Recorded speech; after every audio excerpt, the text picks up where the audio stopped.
kita sampaikan pada orang benda yang baik dan dia ikut, dan kita harap Allah bagi ganjaran kepada kita. Ini ganjaran yang tak putus. Dia kita dapat. Tapi kita buat dengan ikhlas, insya-Allah. Dia ikut. Dan kita harap inilah sebahagian daripada usaha kita untuk tampung dosa-dosa kita yang banyak ini. Dua, jangan dustakan agama. Dalam Al-Quran, di dalam surah Al-A'raf, ini salah satu peringatan guru saya sebelum saya balik. Allah sebut berkenaan dengan ahli neraka.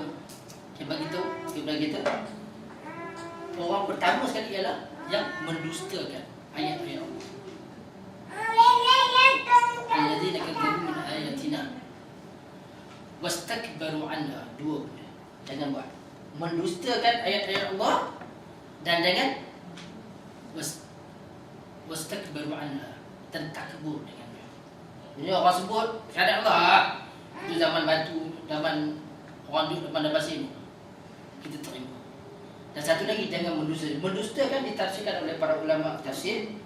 Mendustakan dalam dua bentuk. Satu, kita menafikan tanda-tanda kebesaran Allah, itu mendustakan ayat-ayat Allah.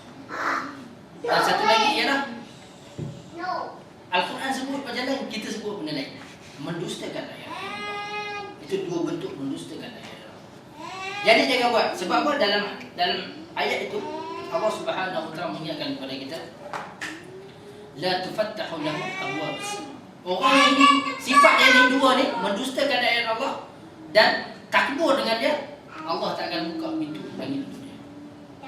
La yadkhulul jannah, dan dia tak akan masuk syurga.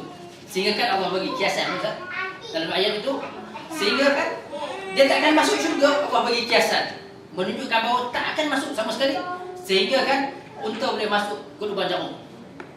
Unta boleh masuk ke lubang jarum. Kiasan pada hadis tafsiran itu Ibn Katsir tafsir pandang. Tapi salah satu ialah untuk menunjukkan pada kita tak akan masuk syurga sama sekali orang ini. Jadi tuan-tuan, kita dosa banyak, saya sebut sekali. Tapi dosa dua ni jangan sama sekali. Jangan mendustakan ayat-ayat Allah.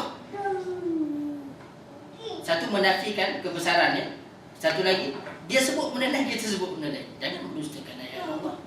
Dan jangan takbur dengannya. Jangan takbur dengan cara Islam. Mendustakan agama adalah dosa yang amat besar. Mendusta berkenaan dengan Rasulullah SAW juga dosa yang amat besar. Sebab tu saya, tuan-tuan, selalu saya berpesan kepada diri saya dan juga kepada sahabat-sahabat lain yang masuk dalam bidang bagi ceramah, kuliah apa semua ni.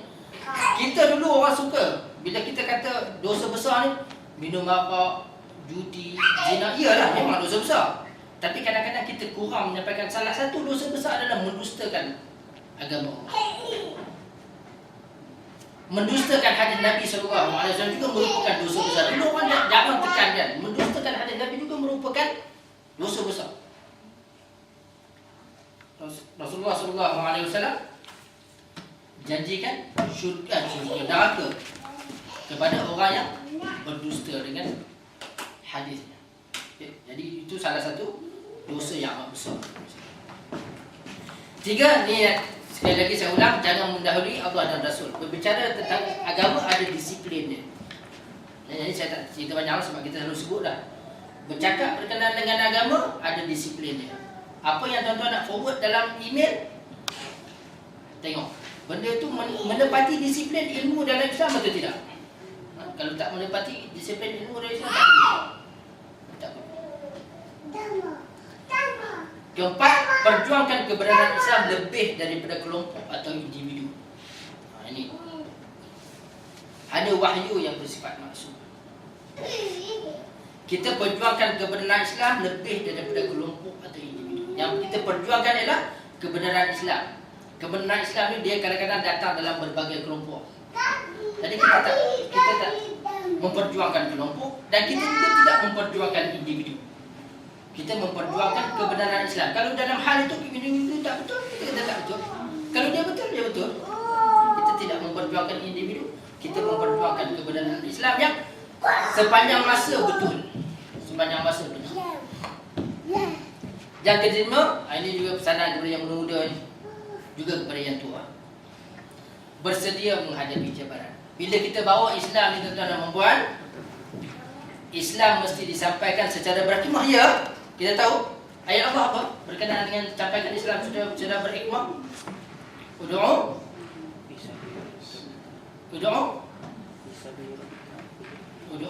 sabila rabbika bil hikmah wal mau'izatil hasanah wajadilhum billati hiya ahsan. Sampaikan Islam mesti dengan hikmah. Bercakap dulu dengan perkataan yang baik. Dan bila perlu berdebat dalam cara yang berhikmah. Tapi jangan kita harap kita sampaikan Islam tak ada tentangan ataupun tak ada cabaran. Mesti ada. Setengah orang saya kadang-kadang baca dalam internet tu kadang-kadang agak keterlaluan. Sampai tak boleh ada tentangan atau cabaran langsung. Dari segi teori mungkin lah. Tapi kalau dari segi praktikalnya, perjuangan yang benar membawa berkenaan dengan Islam ni mesti mendapat tentangan. Sebab kalau ada tentangan, kita kata, oh dia ni tak berhikmah.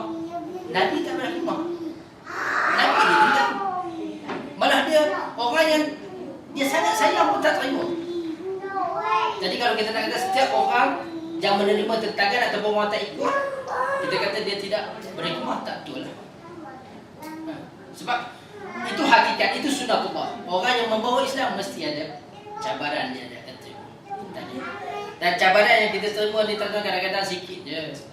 Para ulama dahulu kita belajar lah berkenaan dengan Imam 4 mazhab kan. Apa yang berlaku pada Imam Ahmad bin Hanbal? Dahsyat siksaan yang diterima pada zaman dia. Kita ni kadang-kadang orang tak ketuk kepala pun tidak, orang cakap je.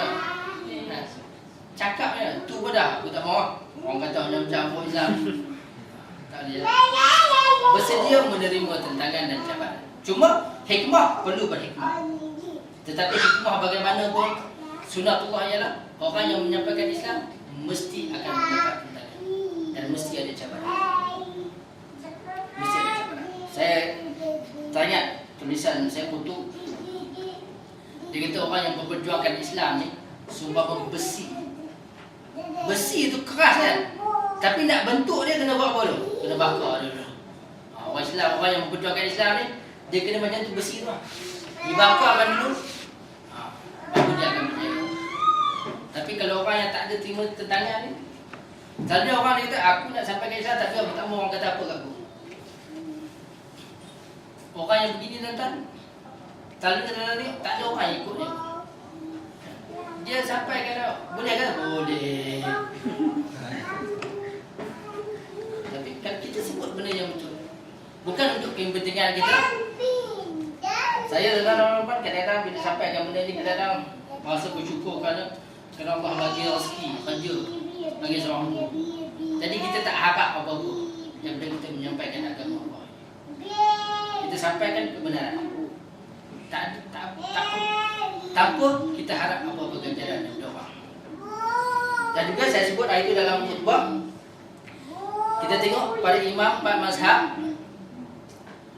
bila memperjuangkan Islam ini, akhirnya mereka akan stand up di kalangan umat.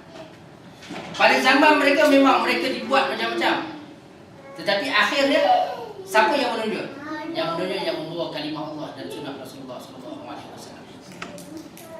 Sebab tu saya sebut hari itu, kita sebut Imam Ahmad bin Hanbal kan, semua orang kenal. Tapi kita sebut Al-Ma'mun, pemerintah yang menyeksa dia, berapa orang kenal? Kebanyakan orang tak pernah dengar pun. Tapi bila sebut Imam Ahmad bin Hanbal, semua orang kenal. Dia menunjuk. Akhirnya yang benar tu akan menunjuk. Walaupun kadang-kadang pada masa dia orang kata macam-macam. Ibn Taymiyah juga begitu. Pada zaman dia orang cakap macam-macam, tapi akhirnya yang benar tu akan menunjuk. Hamka, pada zaman dia, tapi orang di tanah lain berkata macam-macam dia. Tapi akhirnya sekarang, siapa yang menunjuk? Yang menunjuk adalah orang yang mempertahankan kebenaran. Akhirnya yang menunjuk dia. Itu sunnah Allah. Jadi tuan-tuan dan puan, itu sebahagian daripada perkara yang saya nak sampaikan tuan-tuan di hujung kuliah ini, di akhir kuliah ini. Saya harap satu lah, Seperti mana Al-Imam Syafi'i yang hebat ilmu dia pun berpesan, kalau apa yang dia sampaikan bertentangan dengan Quran dan Sunnah, buang pendapat. Saya pun nak sampaikan benda yang sama, walaupun saya kalau degree darjat dengan Imam Syafi'i jauh beza.